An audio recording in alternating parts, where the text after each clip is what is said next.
Good morning, good afternoon, wherever you may be. As always, thank you for choosing to make chemistry part of your day. Pause this, take a look at the objective. This should be short and sweet, but I do think it's important to talk about where everything in the textbook comes from. Where'd it come from? What's it mean when you hear these things in science? Because usually, I'll give you a clue, when they're discussed in the media, they're usually discussed incorrectly. And even some of the way that I taught in high school, the rigidity to how they teach the scientific method, I don't actually think that's a good reflection of how science is actually done either. So let me do a very, very quick rundown of the scientific method.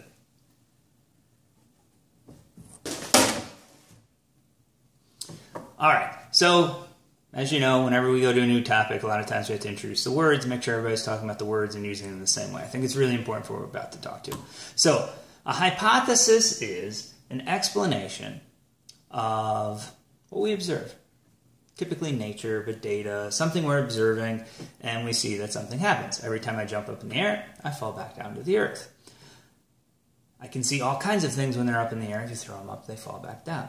You see that, you can start to test it. Do things fall at the same rate? Does it matter their shape? Does it matter their mass? All these types of questions, and we can look at these things. You know, gravity and all these things come from these types of ideas.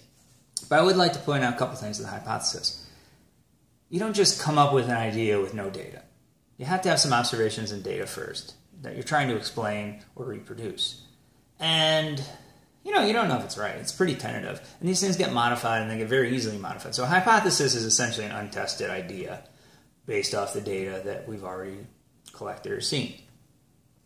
A law, then, so what happens to a hypothesis when it gets less tentative, when it's tested, when it's no longer an idea, when it has data supporting it? Well, one of two things can happen. It can either turn into a law or a theory. And I will freely admit there's a little bit of vagueness in the definitions here. And that I've heard the theory of gravity called the law of gravity. These types of things, you hear the words used a little bit back and forth. They're both tested hypotheses. A law is typically talking about a more narrow set of data that it's trying to explain, where a theory is looking at a larger set of types of experiments and types of data that it can pull together into a unifying theory, if you will. So a law is a little bit more narrow in focus. A theory has a larger scope and focus. But again, there's a gray area. You know, they overlap in the Venn diagram, if you will. So, but they're both tested ideas, and neither one's written in stone. They're not chiseled in stone. If we come up with a single, reproducible, well-done experiment that refutes or contradicts a law or a theory, then that law or theory needs to be modified to reflect the new data. Not thrown away. There's obviously a use for it. And again, the point of science is to predict what's going to happen. It's not necessarily that we have this universal truth, but that we know that if I do A, B happens. If I build a bridge this way, I know it's going to stay up. I don't have to drive larger and larger trucks over until the bridge collapses, weigh the last truck, and then rebuild the bridge the same way to get a weight limit. I can use science to predict how large a truck I can drive over the bridge, for example. Or if I build a house, I would like to know that it can withstand the regular, strongest winds of the year without the roof coming off. That would be nice as well. Those types of ideas. It's a prediction factor. It doesn't necessarily have to be a universal truth, but it does have to universally predict correctly. And again, these are tested explanations. Okay, so what's this look like in practice? I promise to be short. Let's make that short. So again, we have data. We have things we've seen, whatever it happens to be. The squirrels on Radford University's campus appear to be slow. They're fat and happy because everybody feeds and plays with the squirrels. Maybe it's true. Maybe it's not. Who knows? So we make a prediction that the squirrels on Radford University's campus are slower than the squirrels on Virginia Tech's campus because they get more attention. So what do? We design an experiment. First of all, we just time the squirrels at Radford and we time the squirrels at Virginia Tech, and we find out that the squirrels are the exact same speed. So what's it tell us? Well, we have bad hypothesis. So we go back and we take a look.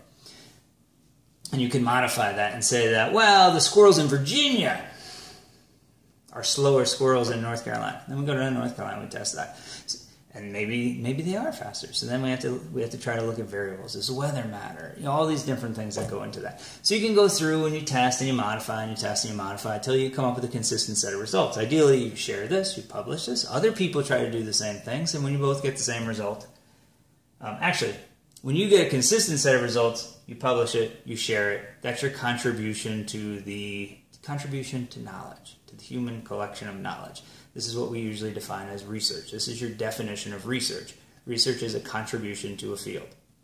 So, once you have a consistent hypothesis, you share it, you are now a researcher and a contributor to society. Congratulations. You should all consider doing research while you're here, by the way.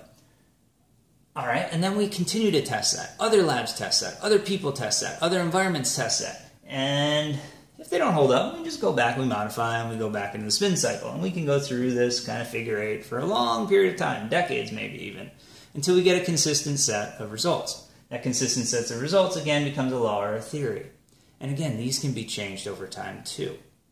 They're not forever. Well, hopefully they're forever. Hopefully we've gotten it right, but not necessarily.